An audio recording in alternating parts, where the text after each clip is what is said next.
Voilà, exactement. Pile. Typique, c'est typique. Ce qui sonne. Ok, vous allez rire.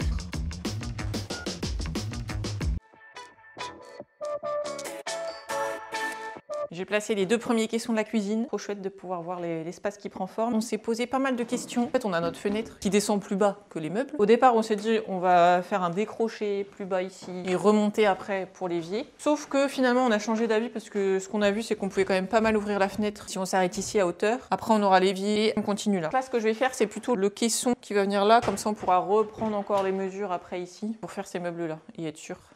C'est parti!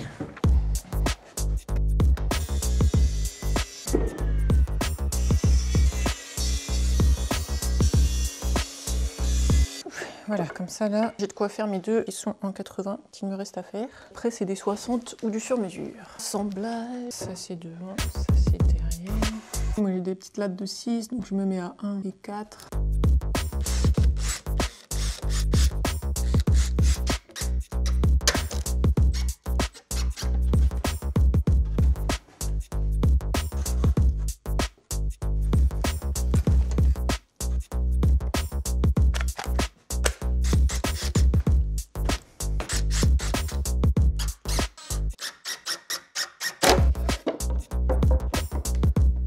J'ai oublié de choisir laquelle on veut visible devant.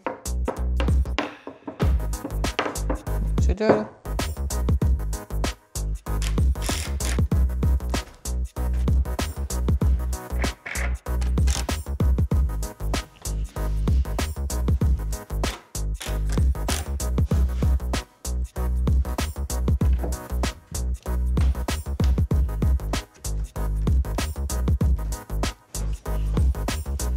On est correct.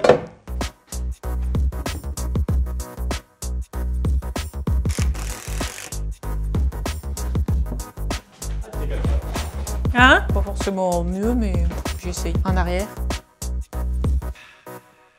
Quoi? Ça sonne, t'as un truc? Non? Qu'est-ce qui sonne? Qu'est-ce qui sonne? Tu me stresses? C'est pas dans ta musique?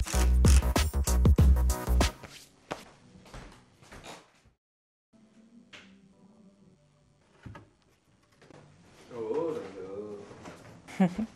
Je peux visser? Oui.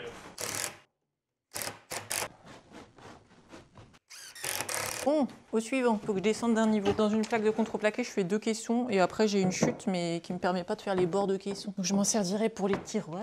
Alors mon mètre, je ne trouve plus mon mètre. Ça y est, je commence à perdre des choses. Typique, c'est typique. Hauteur 85. 60,9 pour prendre la moitié, considérant la largeur de lame pour la découpe.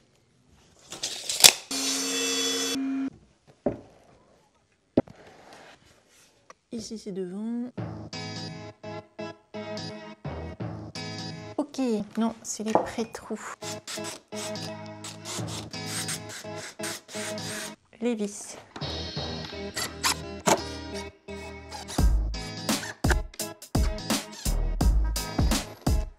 Alors, par contre, il faut que je refasse des petits assauts. Ça, pour les petits assauts, j'aime bien partir d'un bloc plein. Donc là, que je coupe à 56,4, comme ça, je suis sûre qu'ils soient vraiment tous à la même longueur. Enfin, sinon, c'est dur de faire exactement pile au millimètre. Ok.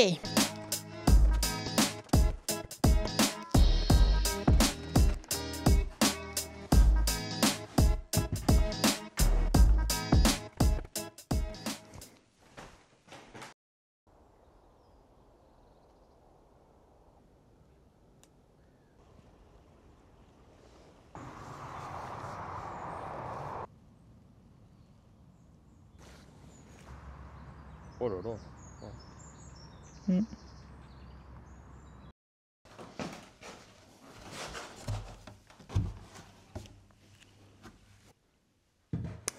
Bon, du coup, sur l'îlot, forcément, on aura 2 faces visibles de chaque côté. Et vu que c'est un peu plus long, je vais me faire des marques de repères pour l'assemblage. Être sûr d'assembler ça de façon bien carrée. Il faut que ce soit là.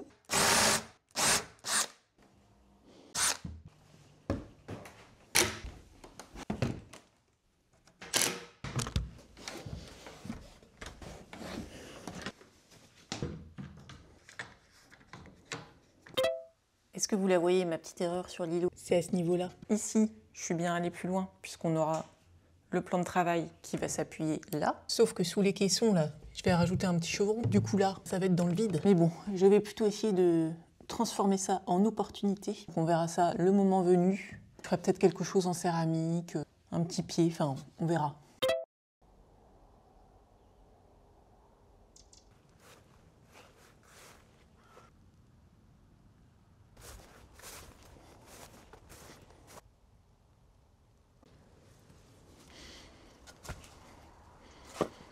Eh bien, il fait froid, froid, froid, froid.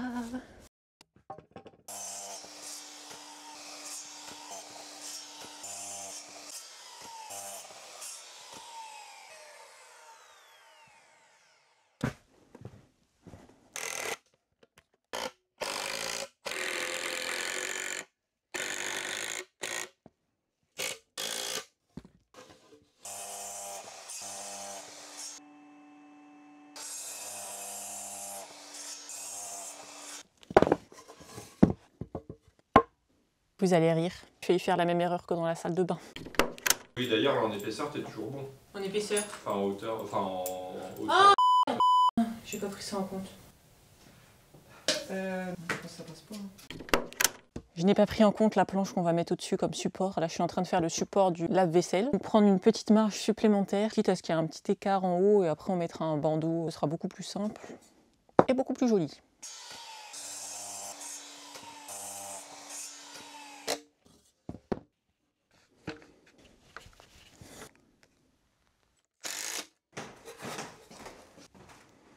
Bon, là, je peux pas tout à fait le mettre en place parce que je suis bloquée par les câbles électriques à l'arrière, mais ça donnera quelque chose de genre.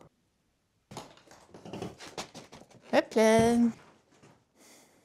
Ah, c'est cool. Tous les caissons sont en place, donc on se rend compte de l'espace. Ça prend forme. Parce que bon, forcément, quand on l'a fait sur un plan, c'était un peu plus dur de se rendre compte de la place que ça allait prendre et tout ça, mais là, c'est bien. Je pense que ça va être pas mal. Je vous explique. Donc là, il y a la porte d'entrée, mais on a 1, 2, 3, 4 caissons de tiroirs. Après, on aura le lavabo, caisson de 80, le lave-vaisselle, le meuble petit déjeuner, le four. Et là, on a 3 caissons de tiroirs, 1 de 80, 2 de 60. Et ici, l'espace où on peut s'asseoir. En termes de dimensionnement des couloirs, on a consulté toute notre famille. La famille qui est à Paris, la famille qui est à la campagne. Ce qu'on a fait ici, c'est plutôt un espace de 100. On s'est dit 90 à 100 pour